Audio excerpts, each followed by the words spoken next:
Hello everybody, welcome to Bear Reviews with me, your host Jack. And for tonight's little review, I've got one that we picked up when we were across in the US. This is one that I've wanted to try for a little while. It is Dogfish Head's Burton Baton, or Burton Baton as I'll call it in my English accent. This is actually a really little interesting beer that is designed to kind of mimic those old IPAs that might have crossed across the water to India back in the day. It is actually a blend excuse me, of two different beers that are being fermented separately, an Imperial IPA, double IPA that is, and an old English style stock ale, and then blended together in a large oak further and aged together, blended together and aged there for a while. It clocks in a not unhealthy 10% and also 70 IBUs, which is kind of slightly more balanced than you might expect for a 10% beer. But I like the idea of it, like the concept of it, and it does sound very interesting, so I'll crack this open and see what we have.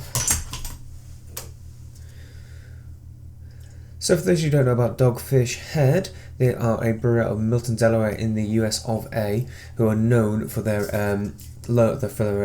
slogan, off-centered ales for off-centered people. Tend to do some interesting little brews, particularly their old world ales, I think they're called.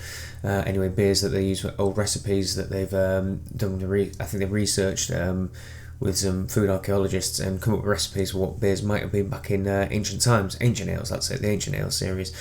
So they've got quite a good reputation for being a bit, like you say, off-centered, and they're quite big now in the US and quite available.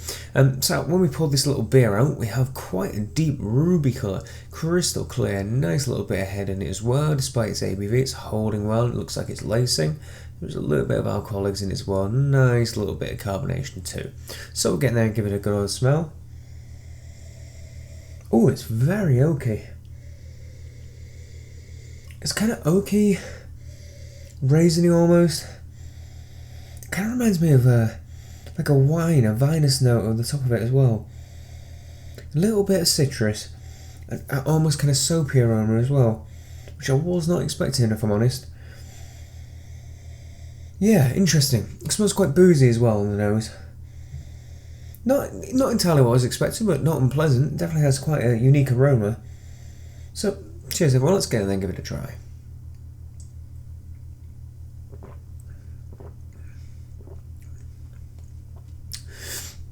Wow, it's remarkably mellow, but kind of in a good way for its ABV. It smelled quite boozy and alcoholic on the nose, but on the palate it's definitely rounded. It's got this really big round flavour. There's no hint of kind of hot alcohol, although I will say you can definitely feel a little bit of warmth in the stomach, but definitely not in the palate. It starts with lots of sweet raisins and toffee, quite a typical English stock ale sort of flavour. Those raisins, toffees, caramel, all of that across the tongue. There's a hint of bitterness at the back of the palate, along with some kind of soft orange, marmaladey, jammy, fruity, citrus notes as well. It doesn't particularly strike me as American, and I know that's not what it's supposed to be, but it strikes me much more as like a big, strong English IPA or English kind of best bitter. And it's remarkably smooth for 10% as well. There's a little bit of a kind of an oaky note in the background. I'd say it's kind of more of a generic toasted barrel kind of flavour rather than kind of vanillas or kind of a coconut flavour that I sometimes get from oak. It's not very pronounced is what I'm trying to say. It's definitely a more mellowed note in the background. But yeah, there's some pretty interesting flavours going on. It's very smooth, it's very rounded. Overall, it's a pretty decent beer, to be honest. It's not exactly the most wowing beer I've had by Dogfish Head, or indeed by other breweries as well.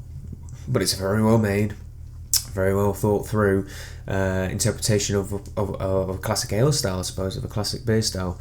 And yeah, it does the job quite well. And it's quite readily available when you're in the US as well, so if you do so see it, make sure you pick one up and give it a shot and see what you think. And as always, please like, favorite, comment and subscribe. And indeed do tell me what you think if you get your hands on one of these. Until the next beer review, cheers.